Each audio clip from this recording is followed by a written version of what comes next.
कि जिस प्रश्न को सुनकर सुखदेव जी को इतना भी भान नहीं रहा कि मुझे मंगलाचरण करना चाहिए।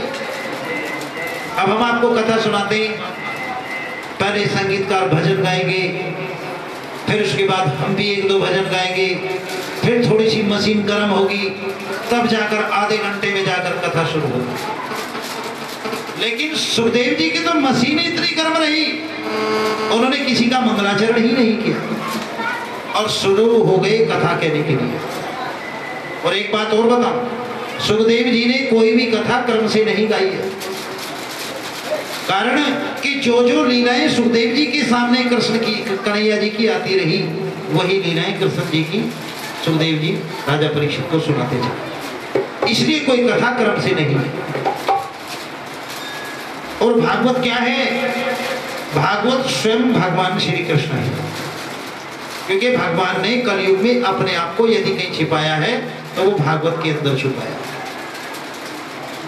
और भागवत के अंदर छिपाया। भागवत किसके मुख से निकलती है? वो भागवत निकलती है व्यास के मुख से, तो व्यास ही कृष्ण है और कृष्ण ही व्यास है।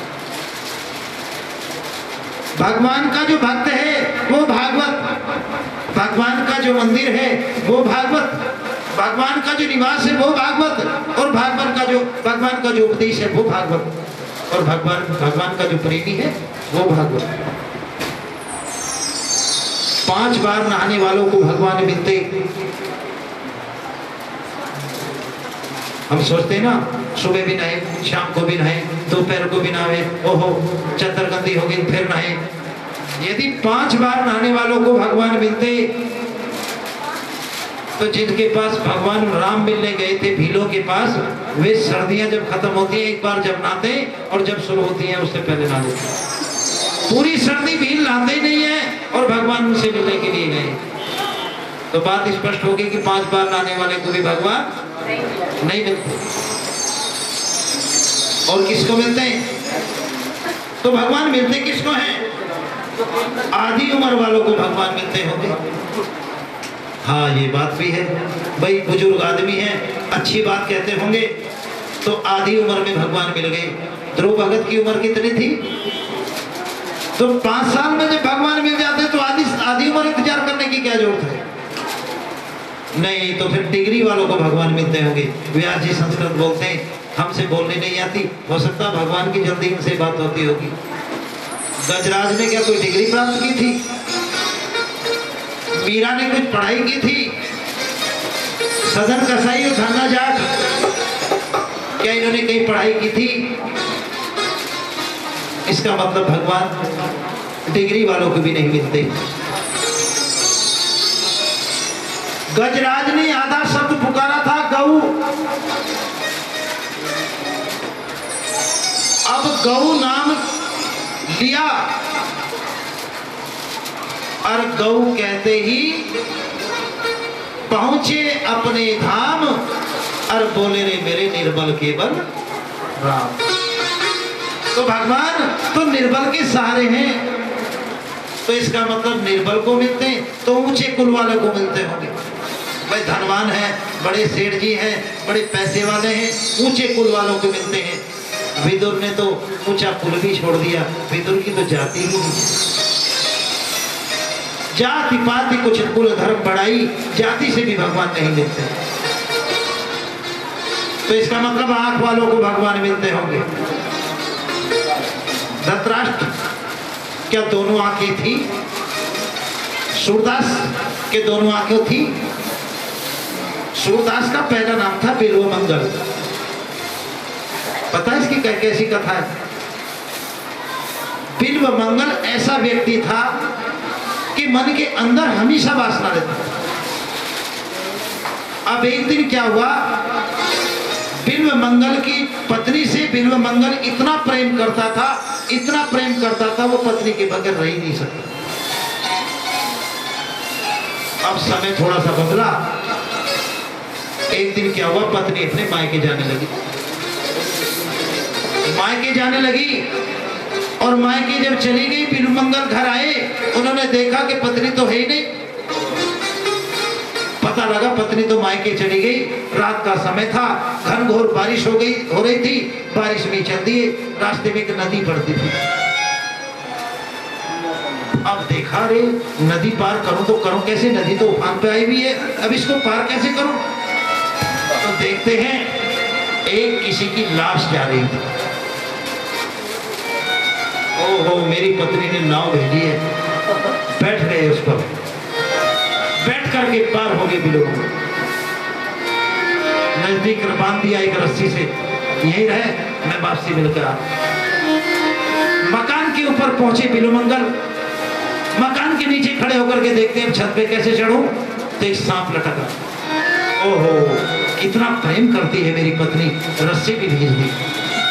उस सांप के सहारे बिलोमंगल ऊपर चढ़ गए। पत्नी गई, पत्नी ने देखा रे तुम यहाँ कैसे आई हो, इतनी भयानक बारिश है। उसने कहा तुम्हें पता नहीं, तुमने मेरे जाने के लिए नाव भेजी, कहाँ है। अच्छा, तुम लाश के ऊपर बैठकर आ गए, लाश को तुमने नाव समझ लिया, इस वासना में तुम इतने अंधे हो गए। पत्नी ने कहा सुन, जितना हेत हराम से उतना हरि से होए, और चला जा बैकुंठ को तेरा पल्ला न पकड़े को। अरे जितना इस हाड़ मांस की देह से तू मेरे से प्यार करता है, इतना तू परमात्मा से करे तो सीधा मुक्ति को प्राप्त हो जाएगा,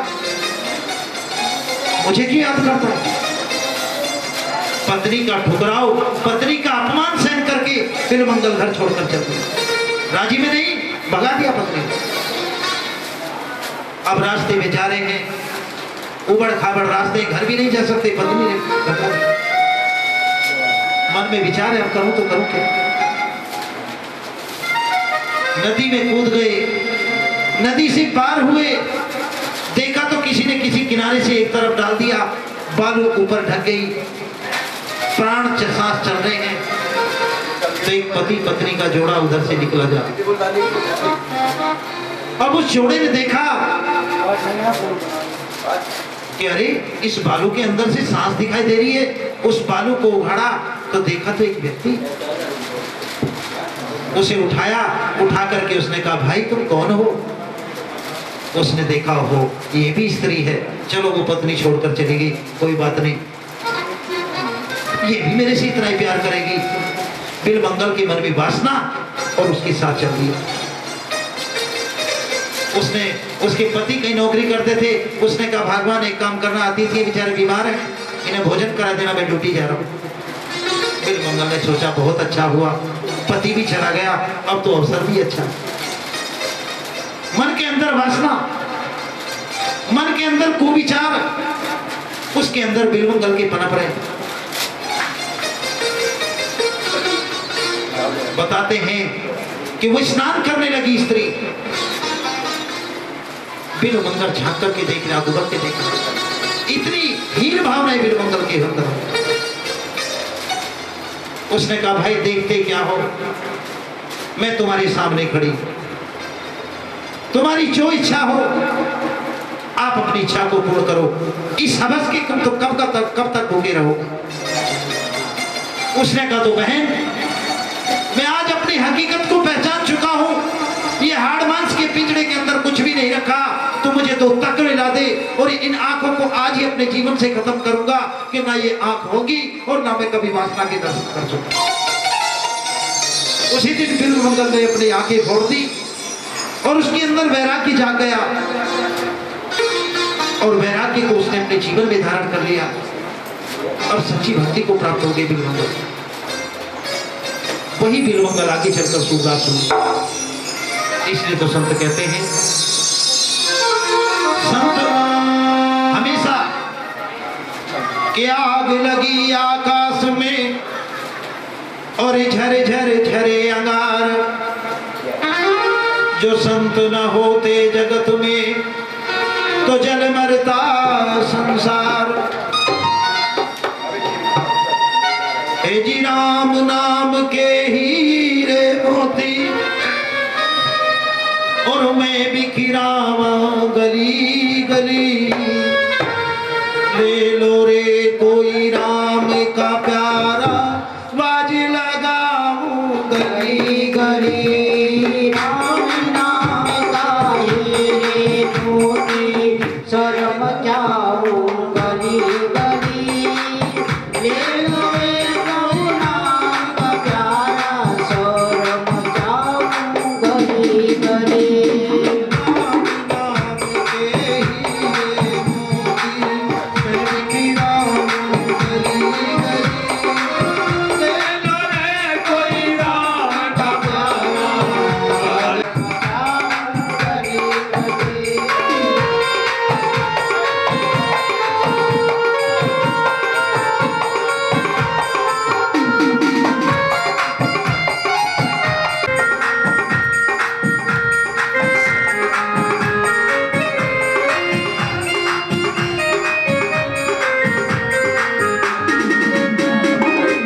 में